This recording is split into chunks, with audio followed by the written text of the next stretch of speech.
Boa noite, pessoal. Vocês estão me ouvindo?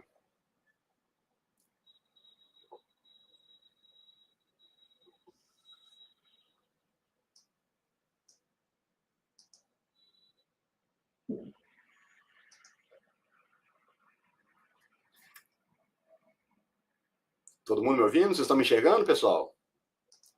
Eu tô vendo aqui a imagenzinha ainda de introdução. Todo mundo me vendo, me ouvindo? Então tá certo. Então vamos nessa. Como é que vocês estão? Muita coisa na cabeça da aula passada? Ficaram aí fritando com os pensamentos de filosofia, de literatura, da psicologia? Ela dá muitas ideias para a gente refletir, né, esse assunto. Pessoal, vou pedir para vocês um favor também, para vocês sempre lembrarem de curtir aqui esse vídeo, né, para ajuda a impulsionar o vídeo, depois a gente vai liberar para as pessoas assistirem, porque esse curso aqui também vai ser como que uma introdução para a Associação ALOS, para o pessoal conhecer nosso trabalho, então é muito importante, lembrem sempre de curtir o vídeo. E uma vez que a aula tenha começado, não tem problema vocês compartilharem o link da aula. De repente vocês estão conversando com alguém, ou vocês estão achando a aula interessante, querem compartilhar, podem mandar o link da aula, não tem problema, porque esse vídeo é não listado, né? Então só vocês que estão inscritos têm acesso, mas se quiserem compartilhar com outras pessoas, não tem problema, beleza? Então, vou esperar mais uns 2 minutinhos para o pessoal entrar. Hoje nós vamos falar de um assunto que é sensacional, é um assunto que mexe muito com a nossa cabeça, é uma coisa que vai fazer a gente perceber algumas maneiras com que a gente consegue enxergar o mundo, interpretar ele, e que às vezes a gente não tem muita consciência disso. É um assunto que vai falar de maneiras sensíveis de perceber a realidade, e eu vou tentar, junto com vocês, aguçar essa percepção, aguçar essa capacidade que vocês já têm, né, mas que é sempre bom a gente aprimorar, de perceber os detalhes, perceber nuances nas coisas que a gente observa, certo? Então vamos fazer isso. Em primeiro lugar, eu quero saber o seguinte: quem que conseguiu assistir o filme, gente? Quem que viu o Rei Leão, ou quem já tinha assistido há pouco tempo, tá com o filme fresco na cabeça, vai conseguir pegar as referências que a gente vai passar hoje? Camargo, já li, cara, já li o Caio. Sensacional. É um livro muito profundo, né? Muito simbólico. E o que a gente vai estudar aqui hoje, ele ajuda a percepção, né, desse tipo de assunto. Beleza, o Marco assistiu hoje, sensacional. A Zita assistiu hoje. Gabriel tinha assistido já. É isso aí. Tá fresquinho na cabeça, Luísa? Beleza. Então é bom. Vai ajudar bastante. Vocês assistiram o desenho, né? O filme antigo. Eu não cheguei a assistir esse novo, né? O filme, né, um live action, entre aspas, mas acredito que seja muito bom também. Pessoal, então vamos lá. Vamos começar. Clara, por favor, pode compartilhar para a gente a apresentação? Tá todo mundo vendo, pessoal, os slides aí? Está ok na tela? Se estiverem enxergando, me deem um toque aí, certo? Isso aí, Miriam, não tem problema. Quem não conseguiu assistir ainda, e eu vou dar uma adiantada para vocês. A gente não vai conseguir fazer a análise inteira do filme hoje, certo? Nós vamos começar. Primeiro, nós vamos conversar sobre esse assunto de simbólica, sobre como que a gente percebe símbolos, como que a gente interpreta a realidade a partir de símbolos, de histórias. E aí, em algum momento da aula, nós vamos começar a fazer a análise do filme, só que como é muito grande, não dá para terminar hoje. Então, essa aula 3 de abstração e interpretação simbólica, ela começa hoje e termina semana que vem. Então, quem não tiver conseguido assistir para hoje, não tem problema. Legal? Então, pessoal, vamos lá, vamos começar a conversar. E hoje eu já adianto o seguinte, eu quero muito a participação de vocês, tá? Eu vou estar sempre de olho aqui no chat. Eu não prometo que eu consiga responder todas as perguntas durante a apresentação, mas tem muitos momentos em que eu vou precisar da interação de vocês, vou precisar de ver que vocês estão aqui comigo, porque eu vou estimular vocês a fazer uma série de raciocínios. E é importante saber que vocês estão concentrados, que vocês estão prestando atenção. Então, eu vou pedir para que, assim, mais do que nunca, vocês não distraiam, tira o celular de perto, vamos focar aqui comigo. A ideia de deixar o curso só com 1 hora por aula é justamente para vocês ficarem assim, vidrados e concentrados comigo, beleza? Então vamos nessa.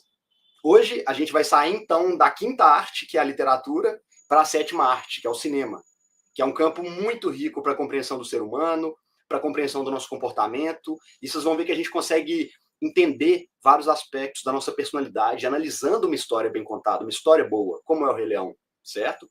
Então, a ideia desse nosso encontro hoje é de treinar um pouco melhor os nossos olhos, é de aguçar nossa capacidade de percepção para as diferentes camadas que compõem a realidade e a maneira como a realidade pode ser expressada e pode ser entendida por nós, certo? Sobretudo por meio da arte, né, que é um meio rico e profundo para expressar realidades sutis, que às vezes a gente não consegue perceber conscientemente. Mas antes, né, de analisar o filme, é importante a gente falar um pouquinho sobre uma faculdade cognitiva que nos permite apreciar, entender esses graus mais sutis da vida, da realidade. Eu estou falando aqui da nossa capacidade de abstração, né, ou capacidade de raciocínio abstrato. É através dessa capacidade que nós conseguimos perceber um pouco melhor as nuances daquilo que se apresenta diante de nós. Seja um livro, seja uma ideia, seja uma pessoa, né? Porque uma pessoa é um ente extremamente complexo. E a gente não consegue racionalizar, a gente não consegue fazer um conceito lógico de todos os aspectos que a gente apreende, que a gente absorve quando a gente está diante de alguém. Tem vários elementos sutis que estão ali, né? Como, por exemplo, a linguagem corporal. A linguagem corporal ela tem um fundo de percepção simbólica nela. Então, a ideia é que o símbolo ele comunica para nós uma realidade imediata, uma realidade direta, né? Ela não é uma ideia, ela não é uma relação lógica, ela é uma presença que nós captamos de uma forma direta e intuitiva. Quando você está diante de uma pessoa, você não está diante de uma soma de elementos biológicos, você não está diante de alguma coisa que pode ser percebida somente pela razão, né? Você consegue perceber nuances, às vezes, no comportamento da pessoa que você não sabe explicar muito bem. E esse tipo de comunicação ela é absorvida por nós de uma forma um pouco mais intuitiva, certo? Então, vamos começar essa reflexão explicando aqui e pensando um pouco juntos o que é um símbolo e o que é um sinal ou um signo. Porque é difícil a gente ter essa diferenciação, né? A gente vê, por exemplo, uma placa e fala, aquilo ali é um símbolo, mas não é. Então, eu quero dividir para vocês primeiro esses conceitos do que é um sinal e do que é um símbolo. E eu preciso que vocês vão me respondendo, vão escrevendo para mim no chat, para a gente conseguir, para eu conseguir saber que vocês estão comigo, que está fazendo sentido o que eu estou falando. Então vamos começar falando do que seria um sinal, certo? Quando tiver passado o slide para vocês, me falem. Vamos aprofundar aqui nessa compreensão. O que é um sinal? O sinal, apareceu, o slide mudou para vocês? Ah, não, erro meu aqui. Pronto, agora mudou isso? Beleza. Então vamos lá, pessoal. O sinal, ele é uma representação visual de uma mensagem. O sinal é uma maneira mais prática de expressar uma ideia, ou um conceito, ou uma instrução por meio de um desenho que todos compreendam, certo?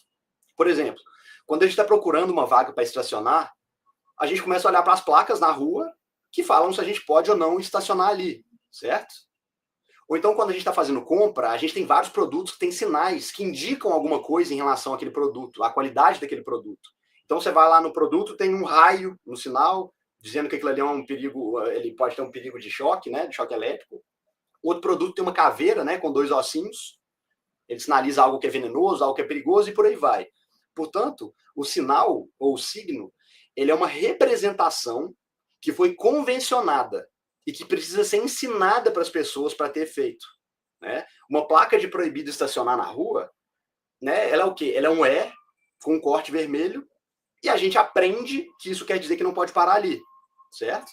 Mas o E é de estacionar. Em outro idioma, por exemplo, em inglês é park, né? To park, estacionar. Não vai ser um E, vai ser um P. Ou pode ser outra coisa, pode ser um carro, né? Com um corte vermelho em cima dele. Então, o que acontece? O sinal, ele faz algum sentido, ele tem alguma correspondência com a mensagem que ele quer passar, mas ele não esgota aquele significado, justamente porque ele é arbitrário. Ele podia ter sido convencionado ou representado de outra maneira. Fez sentido? Ficou tranquilo para vocês o que é um sinal? Aí eu coloquei vários exemplos, né, culturais. O exemplo dos signos aí, da representação dos signos, as placas de trânsito, os sinais de libras, né? O próprio alfabeto, ele é um exemplo de sinal. Você poderia usar milhares de formas de representar a letra A, como existem várias formas de representar a letra A e todas as letras em alfabetos diferentes, concordam? Então, isso é um sinal. Agora, um símbolo. O que é um símbolo? O símbolo é diferente. O símbolo ele é fruto de uma percepção direta e natural que nós temos ao entrar em contato com uma realidade, com um fenômeno, com um ente. E o sinal nos fornece indicações sobre o significado daquilo, sem que a gente tenha inventado essa relação. Certo? A relação simbólica não precisa ser explicada, ela é percebida, ela já está dada. Ela faz parte da estrutura da realidade. Né? O símbolo ele só é percebido, ele se apresenta para nós. Certo? A gente percebe ele de uma forma natural, de uma forma direta. Embora a gente não consiga explicar sempre, a gente não consiga descrever tudo que representa algo simbolicamente. Então, é muito fácil a gente, por exemplo, perceber isso estudando o simbolismo das cores. Então, vamos lá, pessoal. Vem comigo aqui, vamos pensar junto. Se eu tivesse que escolher uma cor para representar, eu quero que vocês escrevam no chat, viu, por favor. Se eu tivesse que escolher uma cor para representar a paz, o sossego, a serenidade, a calma, o movimento lento, que cor que vocês utilizariam? Azul ou vermelho? Qual que faz mais sentido para representar isso aí que eu falei? Tranquilidade, sossego, pá. Branco é uma cor também muito, muito relacionada a isso, né? Branco, tranquilidade, paz. Azul também é muito relacionado com isso. Agora, se eu quisesse representar, em vez da paz, do sossego, se eu quiser representar a guerra, a paixão, a força, movimento, intensidade, azul ou vermelho? Óbvio, né? Muito claro, certo? E aí eu digo para vocês, será que a nossa cultura inventou arbitrariamente isso? Não necessariamente, porque o vermelho é uma cor simbolicamente representada à força, à intensidade, né, ao amor, né, à paixão. Por quê? Primeira coisa, quando a gente está com raiva, nosso sangue se movimenta mais, né, no nosso rosto, ele se espalha um pouco mais pelo corpo, nos nossos membros, para a gente conseguir correr. Né? Quando a gente se machuca, uma coisa que acontece na guerra, e acontece no amor também, simbolicamente, né? A gente sangra, o sangue é vermelho. Então, isso faz parte de uma estrutura natural das coisas. Não faria muito sentido se uma cultura inventasse, de repente, que o branco é paz e que o vermelho, né, que o branco que o branco é guerra e que o vermelho é paz, sossego, certo? Porque essa cor, ela causa na gente esse efeito. Isso é tão profundo, pensem comigo. Animais reagem às cores, e os animais não têm uma cultura para poder convencionar, concorda? O que deixa um touro com raiva? Não é a cor branca, não é a cor azul, é o vermelho. Isso existe para outros animais também, certo? Então, vamos fechar essa questão aqui, vamos pensar junto. Podemos fechar, então, esse conceito dizendo assim, ó, o sinal, ele significa alguma coisa, certo? Ou seja, ele dá significado a algo de uma maneira que foi convencionada, que foi explicada. Já o símbolo, não. Ele não dá significado, ele representa algo, ele traduz algo que nós já percebemos intuitivamente, naturalmente. E o que o símbolo representa, então? Ele representa qualidades do simbolizado. O que é representado pelo símbolo já está naquela coisa. Ela é parte da dimensão essencial, da constituição daquilo. Isso não foi inventado, não foi convencionado por ninguém. Beleza? Então, para deixar, né, bem estabelecido, qual desses dois animais, eu vou colocar agora aqui no próximo slide, dois animais, qual que vocês dizem que representa a força, a coragem, o vigor, a realeza? Qual desses dois animais? Coloquei agora na tela. O que vocês acham?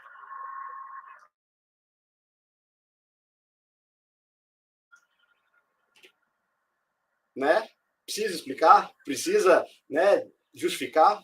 Vocês percebem? A qualidade do leão, ela grita para nós. Né? O leão se impõe. Ele tem uma juba alta, ele tem uma postura, a maneira como ele anda, a maneira como ele olha, a maneira como ele se comporta. Né? A hiena é um animal que olha geralmente para baixo. A hiena é um animal que hesita. A hiena é um animal que se esconde. Né? É claro que o leão se esconde na caça, mas numa disputa ele não se esconde. Certo? Então, tradicionalmente, a gente relaciona o leão a essa coisa, a essa questão da realeza. Ele representa vários símbolos, vários brasões de famílias reais, né? Quem gosta de Harry Potter, o leão é o animal que representa a Grifinória, não é? A Grifinória é o quê? É a casa o quê? Do calor, da amizade, da lealdade, né? Ela é representada na saga do Harry Potter como as pessoas que são amigas, que são justas, que são leais. Então, o leão representa essas coisas. Seria muito estranho, por exemplo, se a cobra fosse o animal que representasse a Grifinória, não é? Então, certo. É muito importante, então, pessoal, que a gente treine, que a gente afine a nossa capacidade de reconhecer e perceber os símbolos, porque eles se apresentam para nós o tempo todo. E todo bom psicólogo, todo bom conhecedor da natureza e do comportamento humano deve ser capaz de entender bem os símbolos, de interpretar corretamente os símbolos. E uma forma excelente de captar símbolos e de se distrair e se divertir e se emocionar ao mesmo tempo é através da literatura, como a gente viu. É através do teatro, é através do cinema, é através da pintura, certo? Mas é claro, né, como já falamos na aula passada, existem obras e obras. Existem filmes que nos capturam, que nos prendem, que nos transformam, e outros que nem tanto, que passam um pouco batido. E como a gente conversou, isso está ligado com a capacidade do autor de perceber e traduzir os símbolos e os arquétipos para nós, com uma precisão um pouco melhor. Porque, de alguma forma, nós respondemos a essas representações, nós reagimos a esses sinais que nos são traduzidos, correto? Outra razão para que algumas obras são marcantes e outras não, são as camadas de complexidade que essas obras podem ter. Obras, geralmente, que são muito superficiais, elas não têm muito o que transmitir, muito o que ensinar. É como se inconscientemente você percebesse que aquilo não te agregou muito, não te trouxe muita informação nova, não mexeu com você, não te mostrou uma possibilidade de vida humana possível com muita exatidão. Então essas obras são percebidas e absorvidas pelas pessoas. Na primeira vez que a gente lê ou que a gente assiste alguma coisa, a gente não tem muita vontade de ler de novo, né? Afinal, não tem mais nada para a gente absorver ali. E tem algumas histórias que são realmente muito ricas do ponto de vista simbólico, do ponto de vista psicológico também, né? Eu posso indicar depois, vocês podem me cobrar, tem muita obra que enriquece o nosso repertório intelectual quando a gente lê.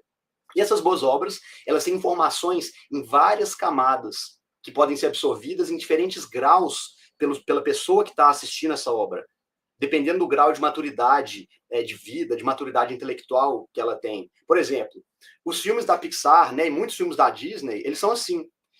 Tem algumas animações japonesas que são assim também, eu gosto muito de desenho japonês. Eles têm tanto a parte gráfica, aquelas cores vívidas, aquele senso de humor, aquela história com muita aventura, que empolgam mais as crianças, mas eles também têm certos dramas psicológicos, eles também têm reflexões morais e filosóficas que começam a instigar um pouco mais os adolescentes e jovens que estão buscando se orientar um pouco melhor no mundo, estão buscando novas referências para se construir enquanto pessoa, né? E também eles têm elementos muito sutis, elementos simbólicos e transcendentais que levam a gente para os graus mais altos de reflexão e abstração. E essa dimensão dessas obras boas, elas são percebidas pelas pessoas mais treinadas, mais voltadas para o lado artístico, para o lado intelectual, que tem uma sensibilidade um pouco maior. Então, as boas obras costumam ter várias camadas, e cada público gosta delas pelos seus próprios motivos. Por isso que é muito comum quem vê de fora, às vezes só absorve uma camada mais superficial e não entende aquilo, né? Não absorve, não mergulha naquela obra. É muito comum, por exemplo, vamos supor, vamos pegar uma pessoa de uma época que não tinha essas animações. Tudo bem que a animação da Disney é bem antiga, mas as da Pixar, elas têm uma complexidade, uma profundidade ainda maior. Se você for pegar uma pessoa, talvez lá de 60, 70 anos de idade, que não se aprofundou muito nesse ambiente, ela vê um adulto assistindo um filme da Pixar e pode pensar, que isso, tá perdendo tempo com desenho é coisa de criança. Eles não estão percebendo ali a profundidade do que está acontecendo ali. Então, a ideia da nossa aula hoje é de apresentar para vocês essa realidade simbólica, mostrar quanta informação e quanto valor pode ter, sobretudo do ponto de vista psicológico, de compreensão do ser humano, em boas obras. E nós vamos entender um pouco melhor por que elas nos cativam tanto. Vamos pegar, por exemplo, uma obra clássica da literatura, a história do Rei Arthur. Né? Existe até filme sobre ela também, tem filme, né, com atores, um filme mais adultos também, com uma temática mais medieval. Mas o que acontece de forma geral na história do Rei Arthur? Os Cavaleiros da Távola Redonda, eles têm aquela missão de encontrar o Santo Graal, que é a representação da transformação, da novidade, como a Fênix também. Então eles se dividem e vão procurar na floresta, nos arredores do castelo. E a lenda conta que cada cavaleiro vai procurar o objeto, vai procurar o Santo Graal, no local em que eles consideram mais perigosos para si mesmos. E é importante entender isso, porque o portal para a sabedoria e o portal para o desenvolvimento da nossa personalidade, do nosso caráter, né, que são a mesma coisa, consiste precisamente em escolher a porta que você não quer passar. E a explicação disso, né, pela psicologia analítica, a explicação junguiana para isso, é de que muitas vezes as coisas que a gente mais precisa para o nosso desenvolvimento, as coisas que a gente menos quer olhar e menos quer encarar, são as coisas que a gente mais precisa desenvolver. E a gente tem uma tendência a querer se manter na zona de conforto, né? Aprender coisas novas é muito difícil, gasta muita energia, dá medo, a gente pode falhar, certo? Então, na primeira aula eu citei uma frase do Carl Jung de que as coisas mais importantes para o nosso desenvolvimento, para o nosso crescimento, costumam estar nos lugares que a gente menos quer ir, ou que a gente mais evita nos aproximar. E isso é uma verdade dura em alguns casos. Né? Você vê claramente algumas pessoas que tentam evitar com unhas e dentes, né, conversar sobre certos assuntos, ou se permitir consultar com um terapeuta, são as pessoas que mais precisam disso e que mais se beneficiariam de uma conversa franca sobre os seus medos, suas limitações, sobre os seus traumas. E ao tocar nesses assuntos, essas pessoas se tornam defensivas, se tornam agressivas ou evasivas. Então, existe uma grande sabedoria nessa ideia de que nós costumamos evitar em lugares desconhecidos por medo, mas é ali que se encontra o nosso maior tesouro. Né? E depois que é vencido o medo, depois que é vencida essa luta com aquilo que nos aprisiona, a gente encontra uma grande recompensa. Então, é difícil, porém é necessário sair de casa para enfrentar essas batalhas. Você precisa deixar o conforto, né? O conforto, a compreensão, né? Aquele afeto dos pais de lado e enfrentar os monstros interiores e exteriores. Por isso, é muito comum que protagonistas de histórias de heróis são órfãos, porque eles já começam no ambiente que desde pequenininho eles são obrigados a encarar o mundo. E é isso que acontece com Simba, né? No começo do filme. Então é por isso que muitos personagens de contos de histórias são como um ponto intermediário ali entre humanos e deuses. Eles não são tão humanos, porque eles precisam ser um referencial superior e precisam não se deixar intimidar por limitações, por medos que o ser humano geralmente cede, né, e se afasta, mas eles também não podem ser perfeitos, inatingíveis, como os deuses são, para não desestimular as pessoas a tentarem ser como eles. Afinal, ninguém vai tentar ser algo que é impossível se tornar. Talvez por isso a figura de um Deus que se encarna ao mesmo tempo um homem seja tão forte, né, tão impactante para nós. Então, uma boa representação daquilo que está fora da nossa casa, aquilo que está fora da nossa zona de segurança é a cobra. A gente falou um pouquinho de por que a cobra nos assusta, né? Uma cobra abstrata, ela pode representar o nosso inimigo, ou a maldade que tem no nosso próprio coração. E tem outras representações mitológicas do mal, né, que geralmente são criaturas que se parecem com cobras, ou com répteis, ou dinossauros com garras, ou monstros que vivem nas profundezas da água, como tubarões, ou monstros do oceano, que te puxam para o fundo, né, te puxam para um lugar desconhecido. Certo? E essa ideia de profundeza, essa ideia daquilo que está debaixo d'água, daquilo que a gente não enxerga, que a gente não conhece, que a gente não domina, é a representação do desconhecido, é a representação do caos. O desconhecido é representado por tudo aquilo que nós ignoramos ou não conhecemos. O desconhecido é o que está para além dos limites do reino da luz, do reino do que está descoberto. Né? Isso é muito bem expresso no Rei Leão, quando a gente vê os limites do reino que o Mufasa apresenta para o Simba. Quando ele fala, tudo aquilo que a luz toca é o nosso reino. Mas não vá além daquelas rochas. Tudo que está além da luz são trevas. E no filme, o que tem além da luz é um cemitério de elefantes, né, que é a toca das hienas. Né? É aquilo que nós desconhecemos, isso que a Glaucia falou, é o inconsciente, aquilo que nós desconhecemos sobre nós mesmos. É aquilo que está para além dos limites do que nós já experimentamos. Isso é representado pelo perigo, pela morte. Então, o desconhecido também é o fruto proibido do Jardim do Éden. É aquela porta trancada no porão da casa. É o espelho de água naquele lago à noite. E parte do que a gente está fazendo aqui é isso, é conseguir ir além desse espelho. O desconhecido também é representado pela caixa de Pandora. Mas por que alguém ia querer se aproximar dessas coisas? Nem precisa falar muito também, pensar, né? Muitos já tiveram a resposta na hora. Nós somos seres curiosos. Nós temos a tendência de saber o porquê das coisas. Aquele papel do Simba, aquela curiosidade infantil que ele tem, é muito comum. Porque quando a gente está crescendo e se desenvolvendo, a gente quer ver o que está além do que a gente já consegue fazer, para ver até onde a gente consegue ir, para ver o quão bom a gente é, para ver o que nos espera, para onde que a gente pode se desenvolver. Então, na maioria das vezes, né, quando alguém fala para a gente não fazer uma coisa, sem que nos dê uma boa razão para isso, nós ficamos com vontade de fazer. Né? É o famoso conhecido é mais gostoso. Então, durante a vida, a gente vai abrindo várias caixas de Pandora. E é isso que a arte faz com a gente, né? Ela nos convida e nos mostra o que pode estar ali no que a gente não conhece, certo? Então, vale uma lição muito importante em relação a isso, que é de que nós nunca aprendemos nada importante na vida sem que isso tenha algum efeito desestabilizador sobre nós. Por isso, desenvolver capacidades cognitivas emocionais para encarar o desconhecido, encarar o novo, encarar o estranho, pode ser a chave para o nosso desenvolvimento, certo? Tudo que nos desestabiliza, né, nos trava, nos paralisa, nos atordoa, mas é frequentemente das coisas que a gente não conhece ou das coisas que podem nos machucar, é que a gente tira as maiores lições para nos fortalecer. E talvez nada tenha um impacto tão grande no sentido da construção simbólica do que esses filmes. Né? O cinema é quase que uma meta-arte que une várias formas de arte, como o teatro, o desenho, a música, a poesia, a dança. Né? E o cinema tem um efeito tão forte sobre nós, né, que é uma das maiores indústrias do mundo, né? Agora está virando um pouco mais digital, está indo um pouco mais para o streaming, né? Mas, sem dúvida nenhuma, uma das formas mais importantes, mais fortes que a gente tem de formação do nosso caráter, das nossas estruturas, das nossas referências, certo? Então, vamos lá, vamos ao que interessa, vamos começar. Hoje, nós vamos fazer juntos, né, começar a interpretação simbólica do filme que a gente recomendou para vocês assistirem, né, que muitos já assistiram e muitos vão assistir ainda, que é o grande filme do Rei Leão, né? Até agora, pessoal, isso que eu tô falando tá fazendo sentido? Tá tranquilo para vocês? O ritmo tá bom? Tá ok tudo aqui? Se vocês tiverem alguma coisa que não tá fazendo sentido, vão me parando, certo? Então vamos lá. O filme do Rei Leão é uma animação, né, com a maior bilheteria de todos os tempos, até Frozen. E não é de se espantar, né? Afinal, ele foi todo formulado baseado em arquétipos, em símbolos. Como foi também, como a gente disse, né, a franquia do Harry Potter, Senhor dos Anéis, uma série de filmes da Marvel, né, essa sequência de filmes de heróis que a gente está vendo é lotada de referência simbólica.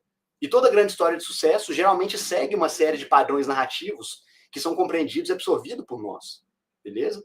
Grande parte disso se deve ao fato de que nós amamos histórias. Nós gostamos muito mais de histórias do que de informações. E quanto mais antiga é a história, se ela ainda for relevante, ela continua sendo cada vez melhor. Quer dizer que ela continua nos dizendo algo. Portanto, os mitos e histórias antigas são algumas das melhores histórias que a gente consegue contar, porque a gente está contando elas por milênios. E não é coincidência, né, que os melhores filmes, os melhores livros, os quadrinhos, animações que a gente assiste até hoje utilizam as mesmas estruturas dos contos mitológicos antigos. E para nos auxiliar nessa tarefa de entender um pouco melhor, né, histórias com estruturas tão antigas, nós vamos utilizar um pouquinho da expertise do Carl Jung, né, o criador da psicologia analítica. E ele foi um cara fascinante, ele era um cara muito curioso, ele foi um psiquiatra, um terapeuta brilhante, e ele se destacou justamente por conseguir aproximar teorias da psicologia com os contos mitológicos e com as histórias religiosas. Então, em algum sentido, você pode dizer que o Freud escavou até o porão da mente, né, descobrindo o inconsciente, que foi algo genial, mas o Jung escavou um pouco mais fundo, alguns níveis mais abaixo do porão da mente, porque ele começou a conduzir o seu trabalho de uma maneira a investigar temas religiosos, mitológicos, alquímicos, astrológicos, de modo a buscar um significado psicológico por trás desses temas. E é isso que a gente vai fazer aqui hoje. Por outro lado, né, o Freud ele tinha uma perspectiva um pouco mais concreta, um pouco mais materialista, e essa foi uma das razões deles terem, né, rompido relações, deles terem se afastado epistemologicamente. Né? Eles se separaram basicamente quando Jung lançou um livro chamado Os Símbolos da Transformação, que propunha abordagens diferentes para lidar com patologias da mente. E muitas dessas formas eram baseadas em compreender o significado de histórias antigas. Isso funcionou muito bem para os clientes dele, que eram normalmente altos no traço de personalidade, abertura e experiência. E isso é um fator que favorece muito a utilização de mitos, contos e arquétipos. Né? Além disso, Jung era um grande apreciador do trabalho de Nietzsche, e um dos pontos cruciais da obra do Nietzsche foi que ele previu a derrocada da cultura do Ocidente, principalmente da Europa Ocidental, quando ela abandonou suas narrativas constitutivas e essenciais, quando a Europa começou a deixar de lado os seus mitos fundadores, como a base religiosa. E é disso que trata o comentário dele a respeito da morte de Deus no livro Anticristo. O fato de que Deus estava morto para Nietzsche iria causar uma série de convulsões sociais históricas que iriam resultar em tragédias inimagináveis, né, em regimes terríveis que aconteceram. E é assustador porque o Nietzsche, basicamente, ele adiantou isso com quase 50 anos de antecedência, os eventos que aconteceram no século passado. Né? Então, Nietzsche dizia que para superar a perda desses valores e bases essenciais, que tinham Deus como uma pedra fundamental na cultura europeia, as pessoas teriam que ser capazes de produzir seus próprios valores. Portanto, nós vamos ver que conhecer diferentes estruturas de valores e entender para onde elas costumam levar é uma boa maneira de fazer isso. E é disso que se trata compreender a arte, compreender a literatura, nos níveis mais profundos. Certo? Então, vamos começar a falar do filme. Mas antes eu vou falar para vocês a palavra-chave. A palavra-chave de hoje é imaginação. Imaginação. Então, não preocupem, só anotem a palavra-chave, né? Coloca no chat para mim, por favor, Clarinha, a palavra-chave. Quando chegar o formulário de presença, pessoal, não desesperem, não parem de prestar atenção na aula para ela preencher. O formulário de presença vai ficar aberto até o final do curso. Então, quando ela colocar o link para vocês, abram uma aba, deixem o formulário lá bonitinho esperando, voltem aqui para a aula. Quando termina a aula, vocês preenchem o formulário, colocam a palavra-chave, vocês não perderem nada, porque hoje é importante vocês estarem aqui ligados comigo o tempo todo, beleza? Vamos começar então? Tudo ótimo? Vamos nessa. Então vamos lá. O filme começa, né, como tantos filmes, no amanhecer de um novo dia. E o amanhecer de um novo dia representa a alvorada da consciência. É o momento em que você sai do reino das sombras, dos sonhos, para o reino da luz, para o reino do conhecimento, da realidade, daquilo que é percebido. E esse movimento funciona como um despertar. Ir para a luz significa descobrir algo, entender algo, estar num princípio de ordem. Significa ser capaz de conhecer e reconhecer as coisas que estão ao seu redor, certo?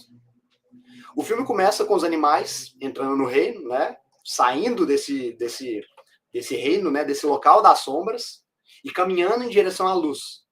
E essa cena, ela tem uma música muito aberta, muito melódica, muito bonita, muito alegre, né?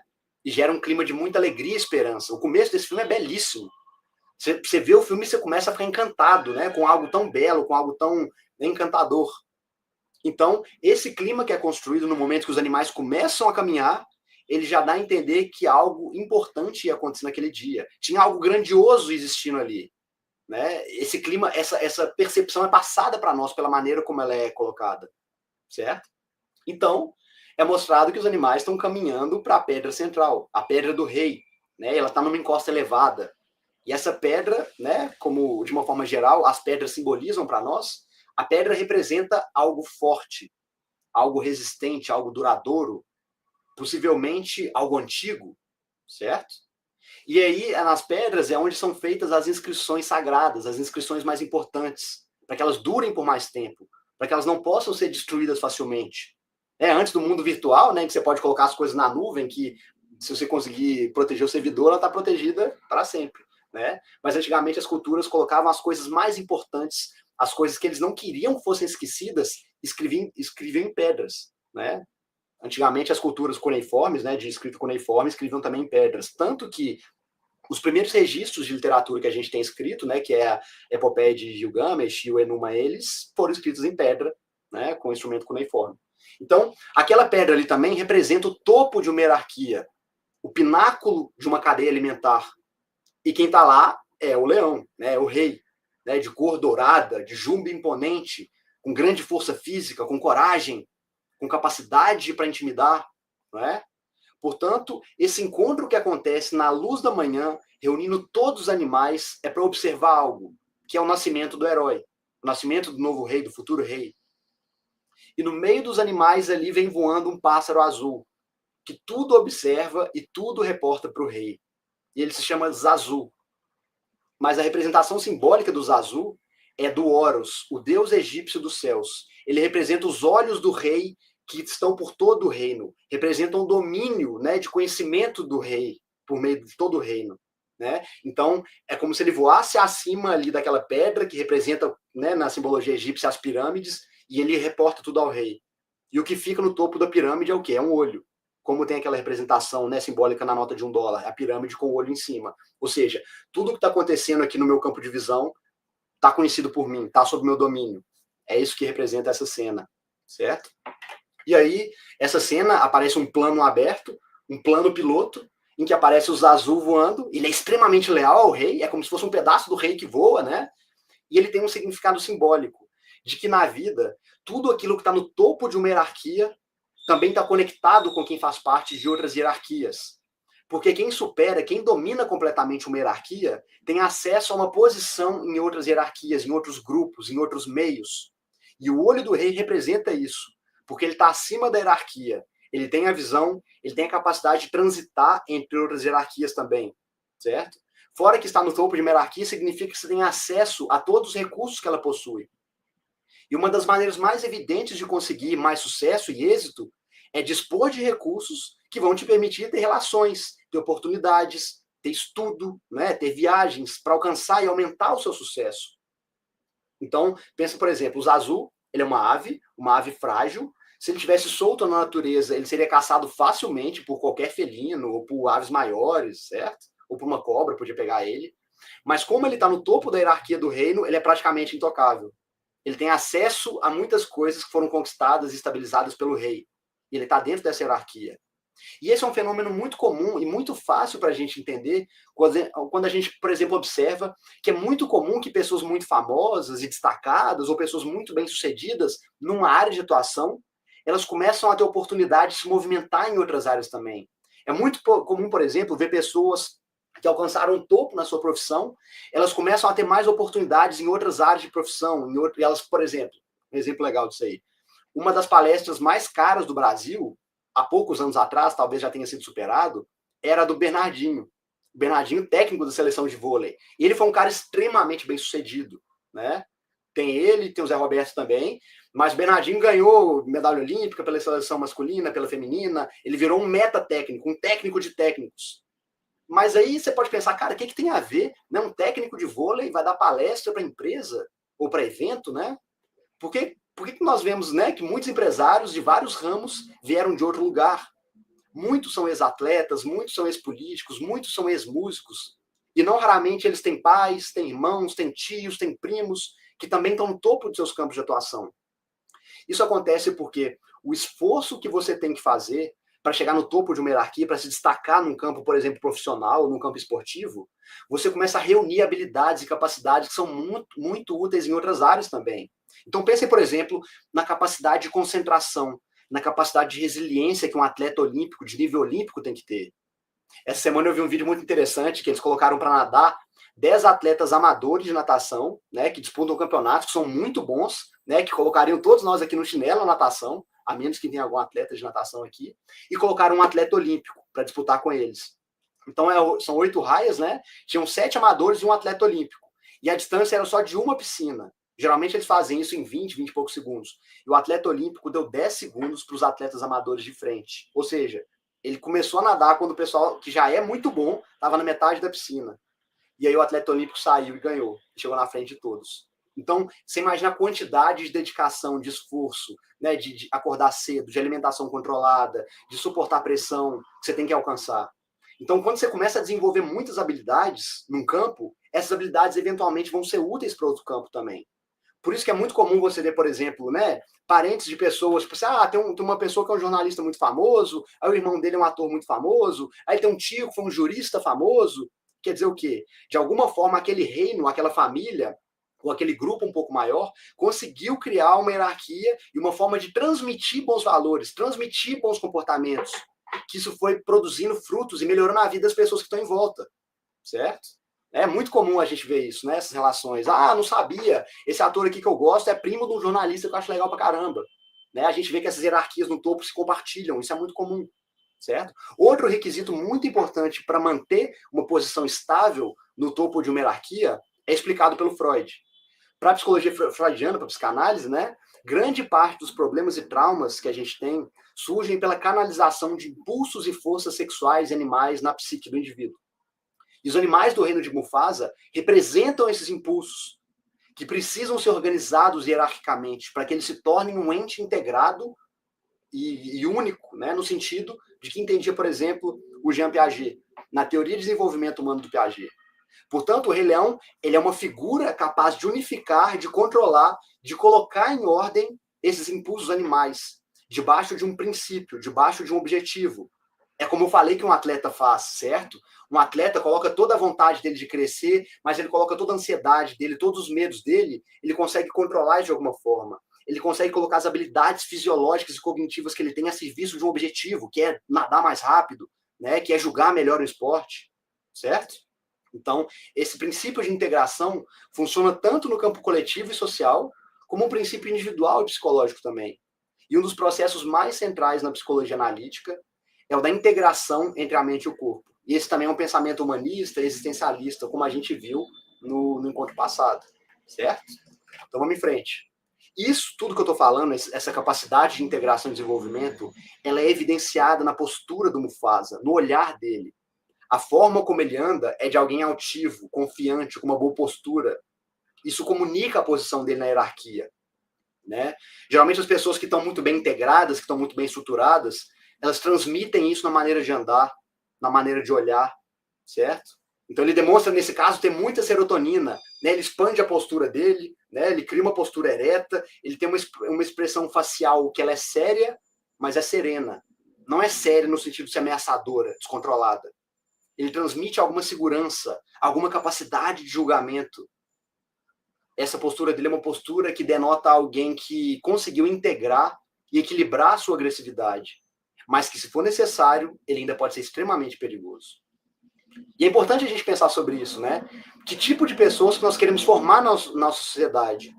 A gente quer formar pessoas que são cada vez mais frágeis, mais inocentes, mais inofensivas, que não conseguem fazer nada além de sentir medo, de correr, de buscar proteção, ou alguém, né, que depende muito de leis e de instituições, ou a gente quer capaz de criar pessoas que conseguem se defender, que conseguem se determinar, que conseguem superar dificuldades.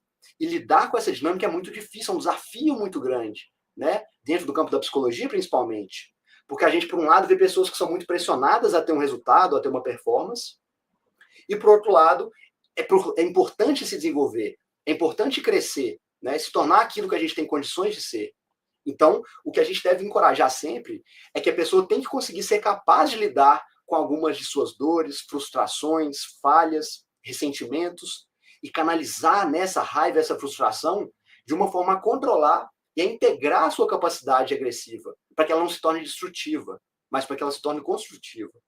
E exercer essa capacidade no momento certo, na medida certa, pelo motivo justo, isso é muito difícil. Então, assim, não existe virtude na fraqueza e na aptidão. E o nosso valor está incapaz de ser capaz de construir alguma coisa, né, com ímpeto, com vontade, mas pelos motivos certos. Pelos motivos que estão alinhados com os nossos valores. Pelos motivos que refletem a nossa personalidade. Certo? Então, é isso que a gente deve tentar buscar. E é muito comum a gente perceber esse processo de transformação que vem na vida das pessoas. Na medida em que os anos vão passando, você começa a observar o crescimento das pessoas da sua geração, as pessoas que foram seus colegas, que você viu crescer junto com você, e você começa a ter contato com pessoas de gerações mais novas. Quando você olha para alguém que é mais jovem, algumas vezes eles parecem com Simba, filhote. Eles têm aqueles olhos muito abertos e muito atentos, como se estivessem querendo absorver e entender tudo, né?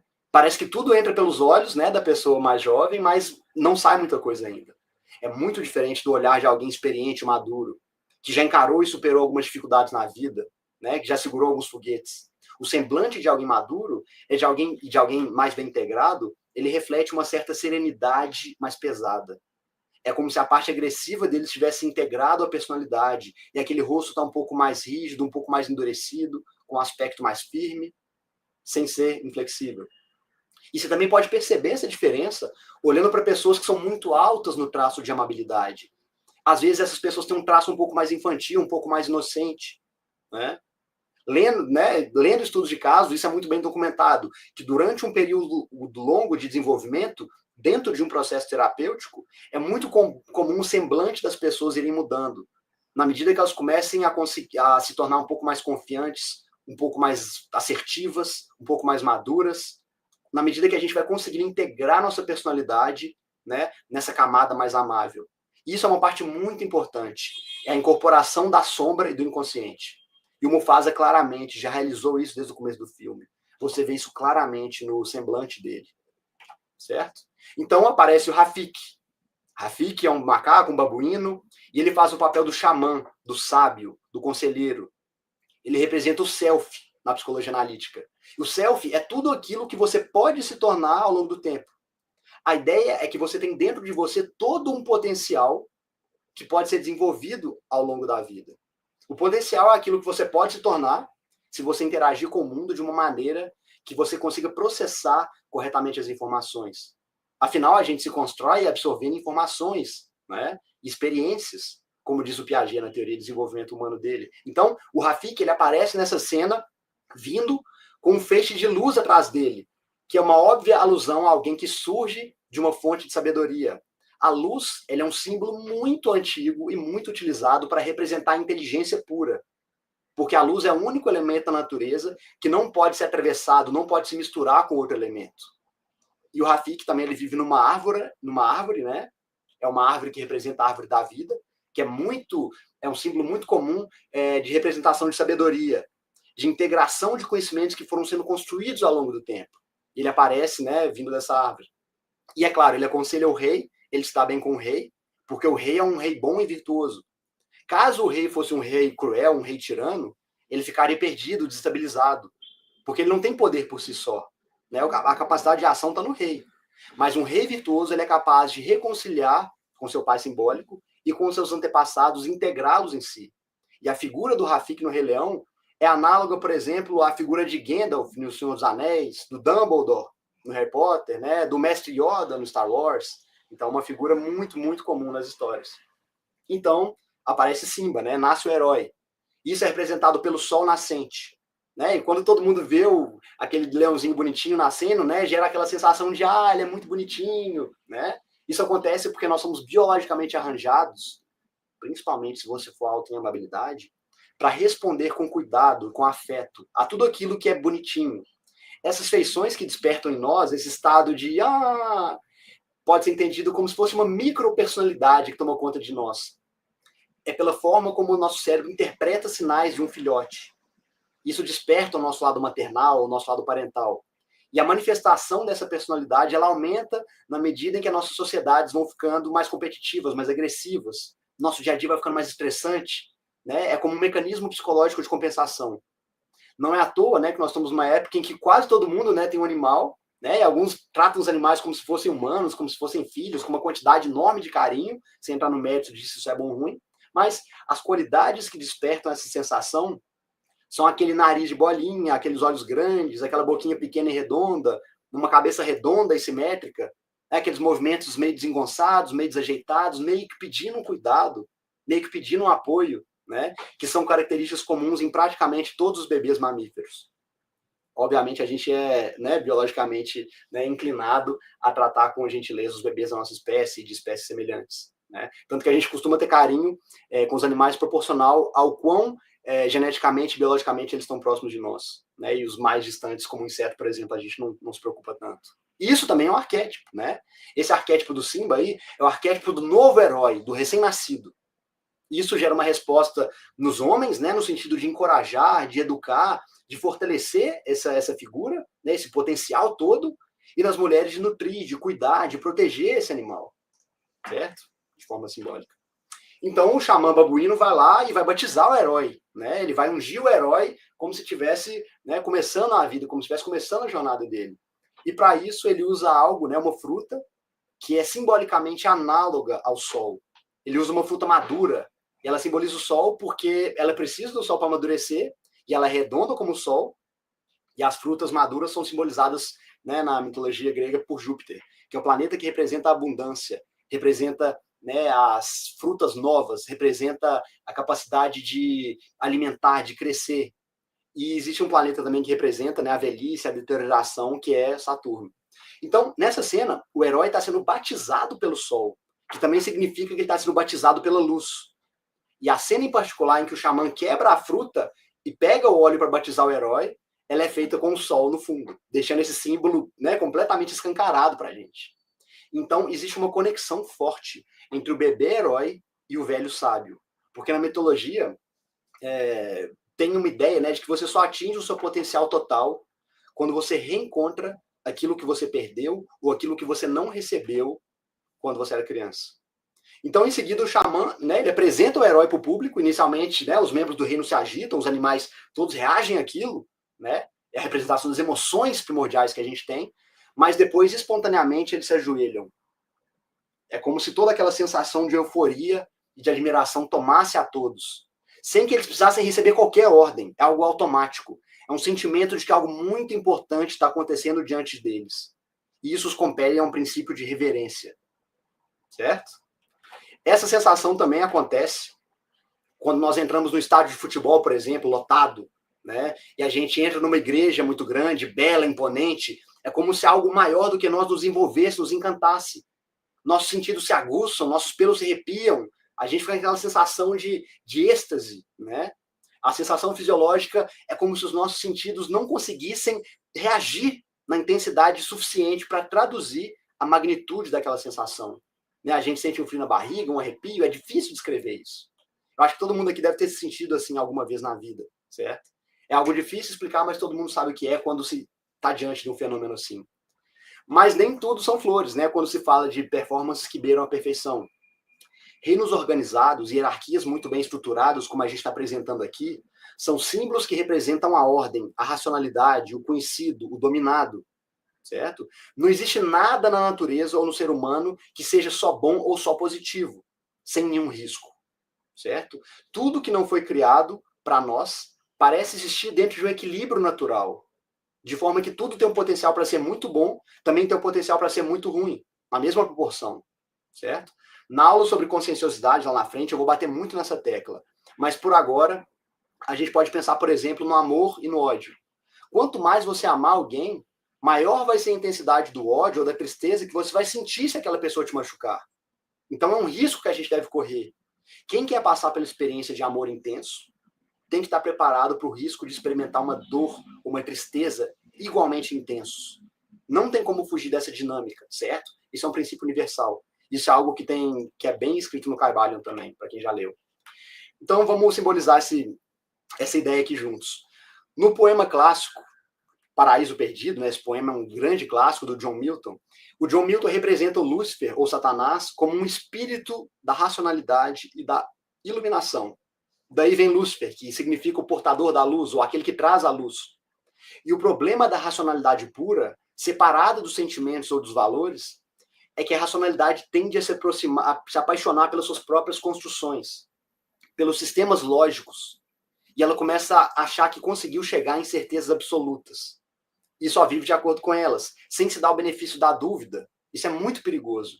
Então, por melhores que sejam as criações da nossa mente, as nossas construções lógicas, elas podem estar erradas. E quando são frutos de muito raciocínio, quando a pessoa é muito inteligente, quando a pessoa expressa muito bem as ideias dela, né, surge uma tendência da pessoa que criou essas ideias não querer se desligar delas. Mesmo depois que ela percebeu que pode estar errada, ou que essas ideias são perigosas, certo? Isso prende essas pessoas e elas pensam que estão na luz da sabedoria, mas estão presos na treva da ignorância. E é muito difícil tirar essas pessoas desse lugar psicológico. Portanto, existe um elemento potencialmente totalitário em toda mente muito racional. E também em estruturas que são muito rígidas, muito organizadas, muito assépticas. Existe uma diferença muito grande entre coerência e completude, entre lógica e verdade, entre querer entender o conceito e conseguir entender tudo aquilo que está por trás desse conceito. E entender como aplicar esse conceito também. Então é por isso que nós temos dois hemisférios no cérebro.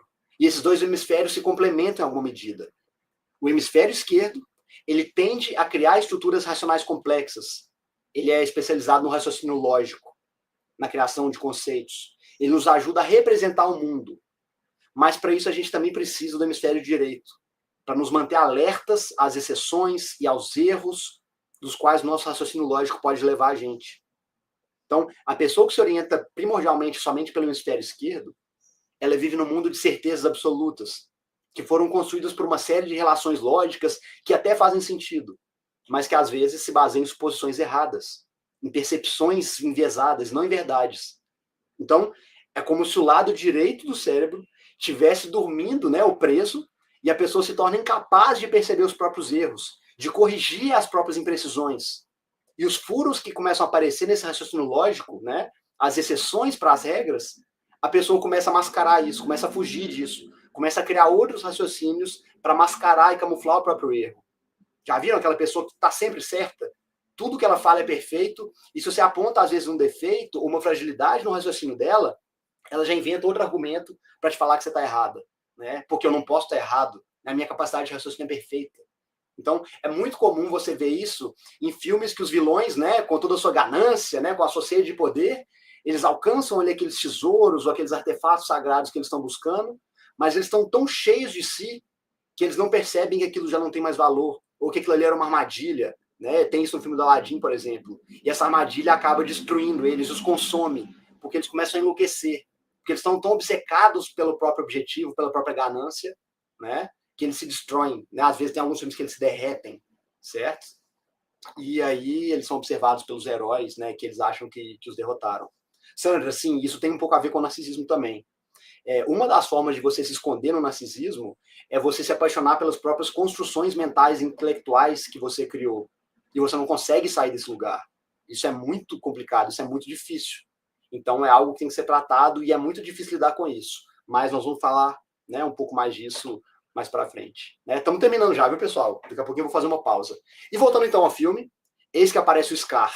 Estamos falando aqui de vilão, né? O Scar, como é que ele é? Ele tem um jeito cínico, um jeito debochado. Lembra que a gente falou do niilista, que parece que nada tem sentido, que nada daquilo representa alguma coisa, né? Ele tem essa boca mole, essa expressão, né? Parece que tudo para ele é sem significado. Ele tem essa boca caída, né? Esse olhar arrogante. Ele tem um tom de voz meio choroso, meio enrolado, né? Parece que ele está querendo enganar. Então, na primeira cena que ele aparece, ele está diante do Mufasa, está diante do rei, porque ele faltou a cerimônia de batismo do sobrinho dele, mas ele nem sequer olha o rei nos olhos. Ele fica ali brincando com um rato, com um olhar de desdém. Né? E isso representa o aparente desprezo que ele tem por todo o significado daquilo que tinha acabado de acontecer. Como se a monarquia, a organização do reino, né, a organização ali dos animais todos, o nascimento de um novo rei, o batismo não representasse nada. Mas ao longo da história fica claro que isso aí não era desprezo, isso era inveja.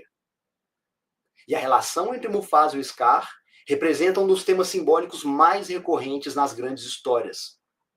É o mote, né, o motivo lírico dos irmãos rivais, dos irmãos conflituosos. É o mesmo tema que aparece, por exemplo, na mitologia grega, né, nos filmes da Marvel, com Thor e com Loki, com Aquiles e com Heitor, com Rômulo e Remo, né, os irmãos que simbolicamente, mitologicamente fundaram Roma, com Caim e Abel, com Cláudio e Hamlet, Harry Potter e Voldemort, os irmãos Shelby, né, em Peaky Blinders. Quem gosta de Naruto aí, Naruto e Sasuke, é o mesmo motivo simbólico dos irmãos conflituosos.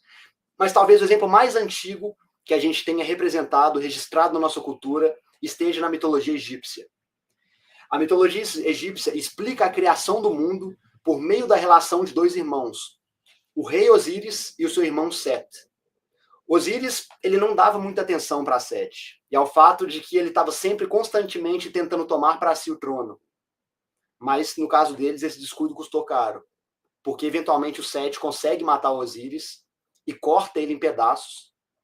E os egípcios acreditam que, né, os povoados do Egito foram construídos pelos pedaços do corpo de Osíris que foram espalhados e se formaram os diferentes povoados e reinos do Egito. E fica claro a razão pela qual Osíris foi destronado por Sete. É porque ele estava ficando velho, mais senil, mas ele tinha se cegado propositalmente. É o que acontece quando nós temos certas responsabilidades e a gente finge que não está vendo as coisas saírem do lugar, que a gente não está vendo que as coisas estão piorando, que o mal está crescendo. É uma certa cegueira simbólica. Então, é como se Osíris tivesse se cegado por ignorar o perigo que o cercava. É exatamente isso que acontece em Rei Leão. Porque o Mufasa, ele até que dava alguma atenção ao Scar, mas o Scar era muito mais traiçoeiro, muito mais mal do que o Mufasa pensava.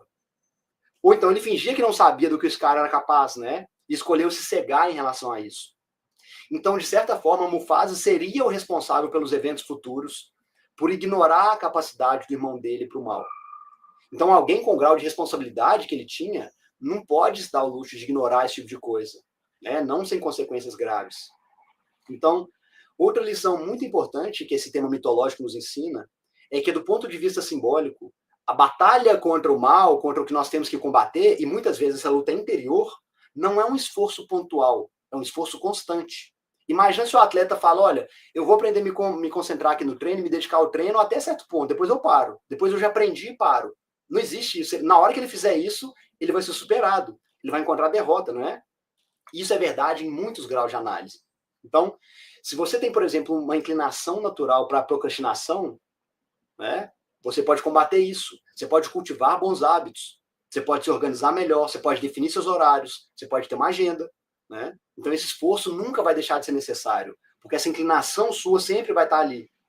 Então no momento que você começa a relaxar e fazer pequenas concessões, aquela tendência negativa de voltar para o comportamento antigo vai voltar, e logo você vai recair. Né? Quem tem qualquer problema com qualquer tipo de vício sabe como é que é isso.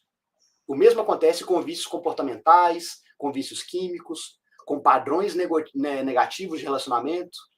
Então, extrapolando para um nível maior, se uma sociedade, se um reino, no caso, né, do filme, se acostuma demais com a paz, ele passa a achar que as suas estruturas sociais e políticas, que as suas instituições são infalíveis, são eternas, e logo a corrupção começa a se instaurar, começa a aparecer, começa a vir daquele lugar que ninguém quer observar, começa a vir ali daqueles cantos, né, que naquele lugar que é representado pelo cemitério de elefantes. Então, aos poucos, aquelas estruturas que pareciam tão seguras e tão garantidas, elas começam a ruir, começam a se desgastar. E todo aquele sistema que pode ter durado por anos, por décadas, por séculos, alguns impérios duraram milênios, isso vem ao chão. Em algum momento isso vem ao chão. Então, o ciclo histórico de nascimento e queda dos impérios, né, na nossa história mesmo, real, é uma excelente forma de mostrar isso. Então, tanto do ponto de vista simbólico, quanto do ponto de vista concreto, né, ou do ponto de vista psicológico, não existe uma vitória definitiva, uma superação definitiva, uma batalha final contra o mal. Isso existe na escatologia, né? Mas existe sempre o fim de um ciclo e um começo de outro ciclo. E por isso a gente tem que estar sempre preparado. Isso porque, do ponto de vista simbólico, o mal não pode ser definitivamente derrotado, né? Pelo menos não nesse plano de existência que a gente está, né? Aquilo que a gente conquistou, aquilo que a gente conseguiu fazer como sociedade, né? Por exemplo, a gente vive numa sociedade que, historicamente, ela é proporcionalmente muito mais segura do que ela era há 100 anos atrás, 200 anos atrás, 500 anos atrás, 1000 anos atrás. A gente conseguiu pacificar, né, certas partes da nossa sociedade, a gente conseguiu criar um sistema de leis, um sistema de polícia, né? As pessoas internalizaram um pouco mais essa noção. Mas mesmo assim, a gente sabe que se a gente parar de vigiar, se a gente parar de tomar conta, né, dos nossos demônios interiores, do nosso sombra, isso vem para fora. E essa estrutura inteira pode cair. Então, esse tema dos irmãos rivais, né, do Mufasa e do Scar, ele diz muito respeito a realidades concretas, a realidades psicológicas, a verdades simbólicas. E isso tem muito a nos ensinar sobre realização, sobre inveja, sobre a maneira mais apropriada de fazer sacrifícios. Nós vamos aprofundar um pouco mais nesse aspecto, né, de sacrifícios apropriados quando a gente for estudar a história de Caim e Abel, lá na frente. Então, né, infelizmente, a gente está sem tempo, né, já são 8 horas, eu prometi que não vou segurar vocês além disso. Vamos fazer uma pausa aqui nessa análise hoje, certo? Vamos parar aqui nessa introdução sobre o Scar. E na semana que vem a gente parte daqui e aí sim a gente vai até o final do filme. Nós vamos terminar de analisar ele. Então, quem não teve tempo de assistir, assista, né, com calma, vocês vão poder assistir com essa percepção, com esses olhos que eu estou tentando mostrar para vocês, né? E eu vou ficar aqui mais alguns minutos respondendo perguntas, né? Se vocês tiverem aí alguma pergunta que eu não olhei, que eu não respondi, alguma questão, algum comentário, né? Podem ficar à vontade, né? Eu vou ficar aqui mais uns 10 minutinhos. Muito obrigado pela presença de vocês, né? Semana que vem estamos de volta no mesmo horário, certo? E muito obrigado. Eu quero ouvir de vocês aí, né? Um pouquinho do que vocês acharam, se fez sentido isso que a gente está conversando aqui, se acrescentou para vocês, como é que tá? Obrigado, gente. Agradeço demais. Muito obrigado pelos elogios, fico feliz. Se vocês falarem que vocês conseguiram entender um pouco disso aqui, que fez sentido para vocês, eu já fico muito feliz. E não se esqueçam, tá, pessoal? Essa capacidade de percepção, ela vale para todos os campos da vida, em todos os momentos. Então, na medida em que a gente vai conversando sobre isso, em que vocês vão se acostumando, de repente, a ter contato com as obras com essa perspectiva, isso vai começar automaticamente a gerar alguns insights, algumas percepções para vocês que vão ser úteis, né? Na maneira como vocês estão absorvendo as experiências, na maneira como vocês estão se construindo enquanto pessoas. Então, essa é uma tensão, né, que ela é um pouco ativa e um pouco automática, que acontece dentro de nós. Mas, sem dúvida nenhuma, é muito encantador, é muito bonito, né, a gente ter contato com essas histórias, né? A gente ter esse olhar um pouco mais sensível, o olhar mais apurado, como a Luísa falou, né? Isso ajuda na compreensão das pessoas. Percebam que grande parte das coisas que são importantes para nós, elas não estão tão escancaradas, elas não são ditas, não são colocadas assim. A gente tem que refinar nossa capacidade de percepção. Da mesma forma que a gente tem que, por exemplo, refinar nosso paladar, né, para perceber alguns sabores, e depois que a gente refina, aquela comida parece tão boa, e antes a gente não dava valor, né? Isso acontece com música, de repente. Então, a nossa capacidade de percepção da realidade, ela também tem um lado, né, de percepção, de estudo, de se acostumar com essas coisas. né? O que a logo da Alus representa? Primeiro, o nome da Alus, né, ele representa... Alus é uma palavra grega que quer dizer diferente, mas diferente com uma comunalidade, com algo em comum. Ela é uma palavra, por exemplo, análoga à palavra hétero. Hétero quer dizer diferente, mas de uma outra categoria. Alus quer dizer diferente, mas com um propósito em comum, com alguma semelhança. E a ideia desse nome foi justamente porque a gente queria criar uma associação em que as pessoas pudessem estudar psicologia por diferentes perspectivas, da maneira que elas quisessem, mas que existiria ali uma comunidade, existiria algo em comum em todo mundo, que é o quê? A vontade de aprender, a vontade de entender, a vontade de se desenvolver como pessoa. Então foi essa ideia que motivou, né, o logo, o núcleo, o nome da Alus, certo? Então, pessoal, é isso. Se alguém tiver mais alguma questão, podem fazer, estou à disposição. Se não, na semana que vem a gente volta, tá? E na semana que vem a mesma coisa.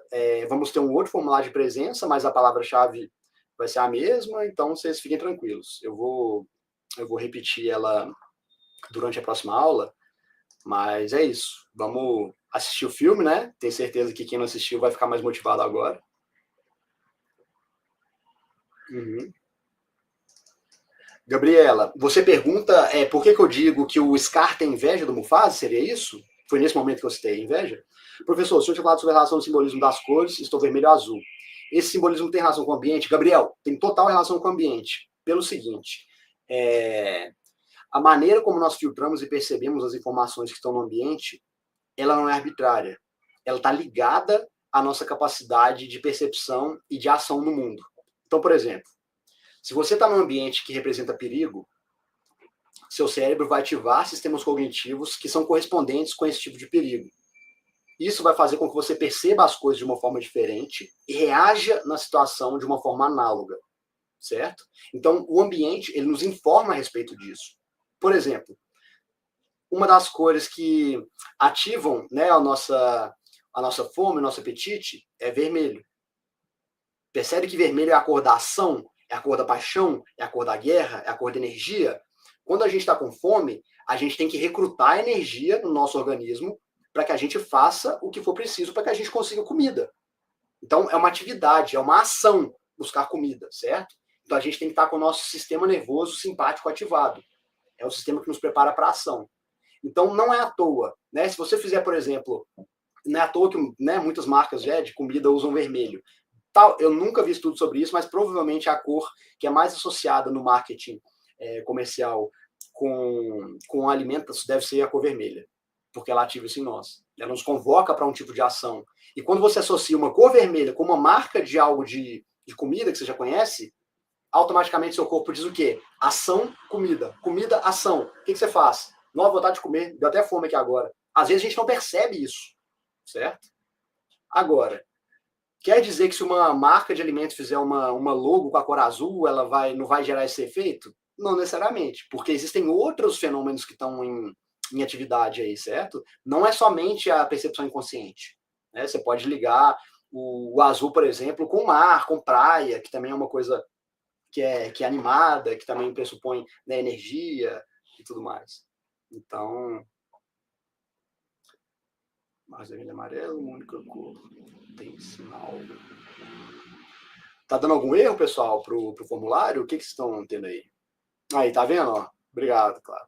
Tá vendo? Tudo vermelhão. E assim, não é tão simples quando falar, uma marca copiou a outra. Não.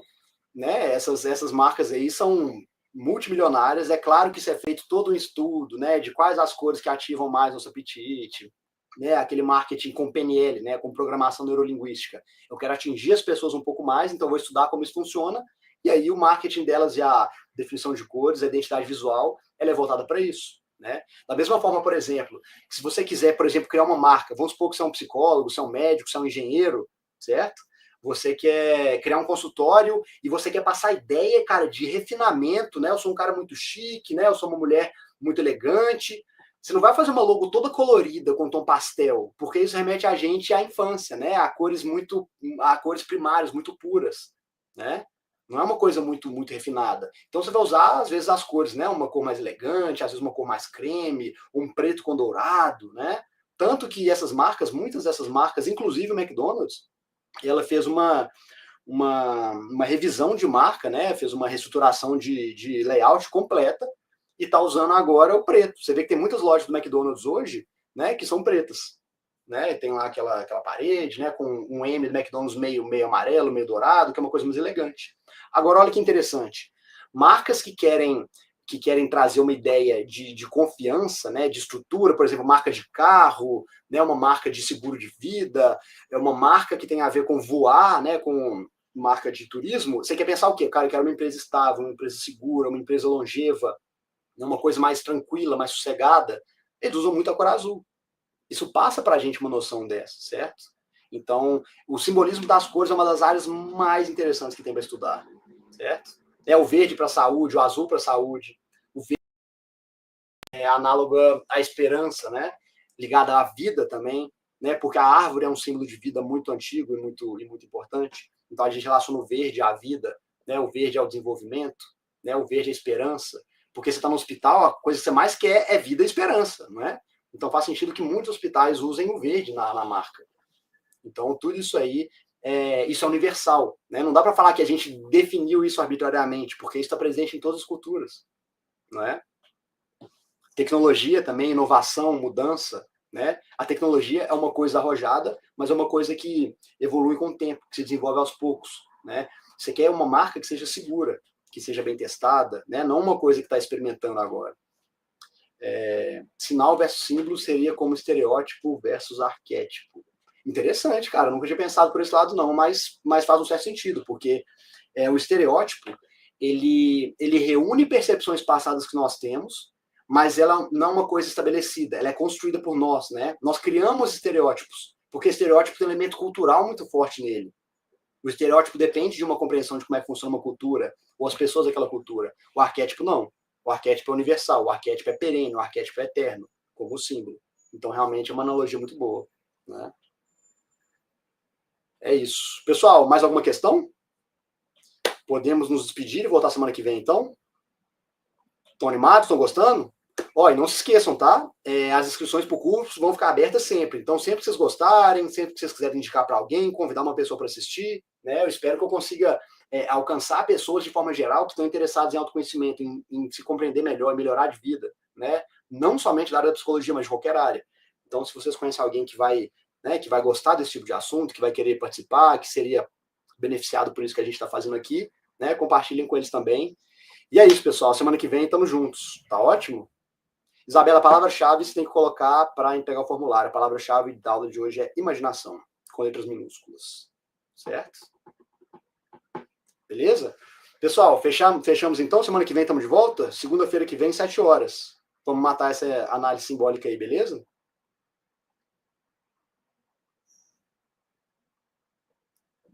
Com certeza. O filme nos leva a refletir sobre a nossa vida, nossa jornada. É exatamente isso. Muito obrigado, Aaron, pelo comentário. Valeu demais, fico muito feliz. Ingrid, muito obrigado. Que bom. Vamos aprofundar ainda mais. Essa análise do filme ela é sensacional. Vamos desenvolver muitas ideias juntos também na semana que vem. Tá joia? Muito obrigado. Não esqueçam de colocar ali um feedback no final do formulário, de falar o que vocês estão gostando, o que poderia melhorar, né, o que vocês estão achando dessa proposta nossa. Mas muito obrigado. Agradeço para vocês. Boa semana, pessoal. Semana que vem estamos juntos, viu? Até mais.